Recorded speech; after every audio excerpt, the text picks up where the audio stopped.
अब भारतीय जनता पार्टी कभी नहीं चाहती है कि गरीबों को उसका अधिकार मिले, पिछड़ों अति पिछड़ों को उसका अधिकार मिले, उसको हक दिया जाए, इसीलिए इस तरह की राजनीति करती है। सवाल वो लोग खड़े कर रहे हैं जो कहीं ना कहीं सवालों के घेरे में स्वयं आ गए हैं। मोदी जी क्या करते हैं उसका कोई मतलब नहीं है।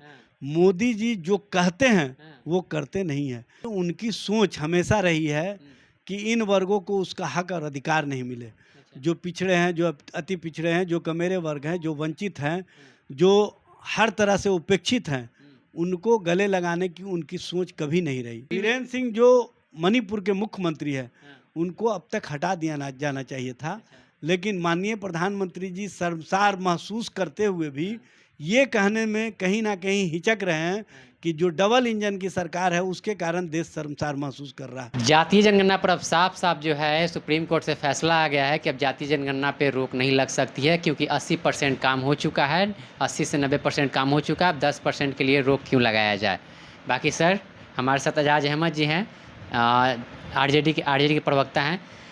अभी भी सवाल खड़े हो रहे हैं कि जातीय जनगणना होगा। देखिए, सवाल वो लोग खड़े कर रहे हैं जो कहीं ना कहीं सवालों के घेरे में स्वयं आ गए हैं। क्योंकि जब जातीय गणना का मामला रुका था तब उन्होंने स्वागत किया।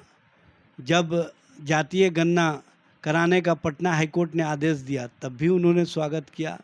दोहरी राजनीति करने वाले लोग कहीं ना कहीं एक्सपोज हो गए हैं।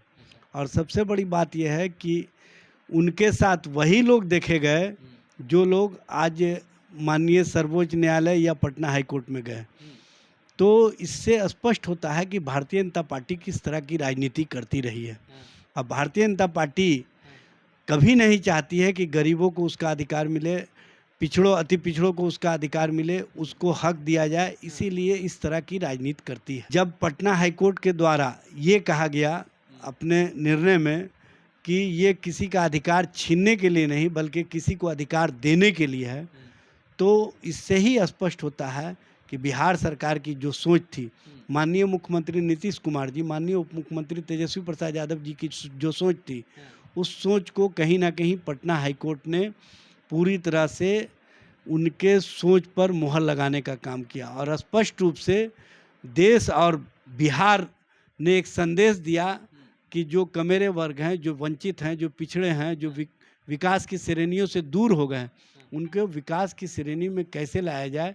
तो उनका योजना आकार तैयार करने के लिए, उनके हक और अधिकार के लिए जो सरकार की मंशा थी, उस मंशा पर मुहर लगने के बाद आप देख रहे हैं कि लगातार जातीय गणना का काम चल रहा है।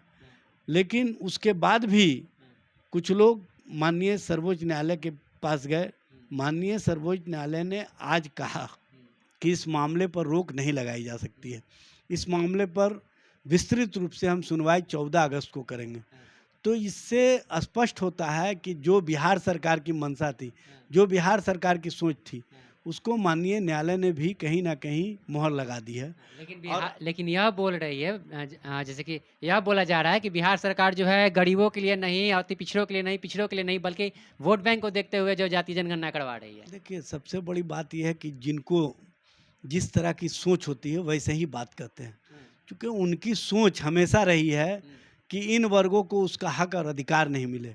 जो पिछड़े हैं, जो अति पिछड़े हैं, जो कमेरे वर्ग हैं, जो वंचित हैं, जो हर तरह से उपेक्षित हैं, उनको गले लगाने की उनकी सोच कभी नहीं रही। उनकी सोच रही है नफरत बढ़ाओ और नफरत के राजनीति को आगे बढ़ा करके कहीं ना कहीं उससे अपना राजनीतिक रोटी सेको। मोदी तो मस्जिद जा रहे हैं, अब क्या चाहिए। भाई, मोदी जी क्या करते हैं उसका कोई मतलब नहीं है। मोदी जी जो कहते हैं वो करते नहीं हैं।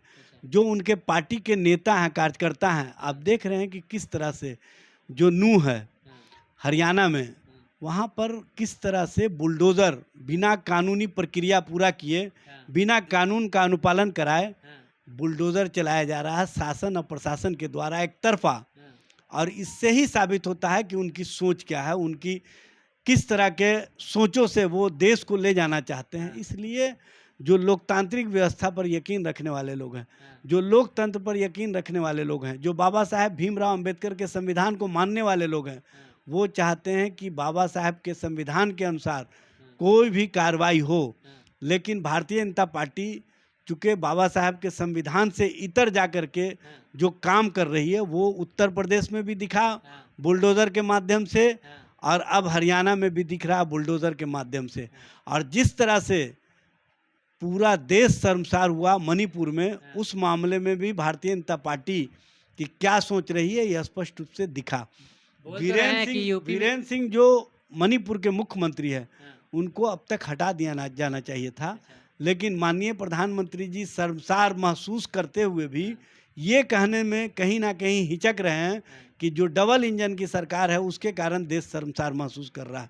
जो वीरेंद्र सिंह मुख्यमंत्री है उसके कारण कहीं ना कहीं देश शर्मसार महसूस कर रहा है, लेकिन कहने की हिम्मत नहीं है, क्योंकि भारतीय जनता पार्टी का राजनीतिक आधार यही है कि राजनीतिक रोटी सेकने के लिए नफरत और नफरत की राजनीति और कहीं ना कहीं देश में सांप्रदायिकरण करके अपना राजनीतिक लाभ उठाओ, ये नीति और रीति रही है। लेकिन अब देश की जनता, इंडिया के लोग, इंडिया का जो सोच है वो स्पष्ट रूप से है कि नफरत के खिलाफ मोहब्बत की राजनीति को आयाम देंगे, और आने वाले समय में जो इस तरह का कानून और कानून के अनुसार जो काम होनी चाहिए उसको धत्ता बता करके जिस तरह से बुलडोज़र नीति चलाई जा रही है वो देश में नहीं चलेगा।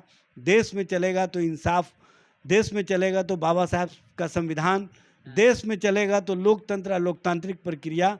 अगर इससे इतर जा कर के जो लोग काम कर रहे हैं उनको आने वाले समय में देश की जनता और देश के लोग सबक सिखाने का काम करेंगे। बिहार राज्य स्तर पे तो राज्य स्तर पे तो हो रहा है, क्या लगता है सर कि तो केंद्र स्तर पे भी इसको कराना चाहिए जाति जनगणना? बिहार ने जो नज़ीर प्रस्तुत किया है और इसका जो मुहर लगा है, अब केंद्र सरकार को दबाव बन गया है, केंद्र सरकार को मजबूरन, चूँकि अभी गणना, जातीय गणना से पहले जो जनगणना होनी चाहिए वो जनगणना हुआ नहीं है, तो उसमें एक कॉलम सिर्फ जोड़ना है जातीय जनगणना का, जिसमें जाति की स्थिति और जाति का आर्थिक स्वरूप, ये स्पष्ट रूप से एक कॉलम जोड़ना है, बस एक कॉलम जुड़ जाएगा। उसके बाद जातीय जनगणना और जो देश में जनगणना होना है एक साथ हो जाएगा। अब इस पर भारतीय जनता पार्टी को अपनी सोच बनानी होगी। अगर वो सही माने में चाहते हैं कि हम पिछड़ों को, अति पिछड़ों को, जो कमेरे वर्ग हैं, जो वंचित हैं, शोषित हैं, उनको हक और अधिकार देना चाहते हैं, तो उसके लिए उनको अपनी सोच बदलनी होगी, अन्यथा देश की जनता उनको बदल देगी। देश की जनता उन्हें बदलने का काम करेगी। चलिए, तो हमारे साथ आरजेडी प्रवक्ता एजाज अहमद जी थे। इनके बातों से आप कितना सहमत है, असहमत है, अपनी प्रतिक्रिया कमेंट बॉक्स में दीजिएगा। देखते द एक्टिविस्ट, मैं अभिषेक, बहुत बहुत धन्यवाद।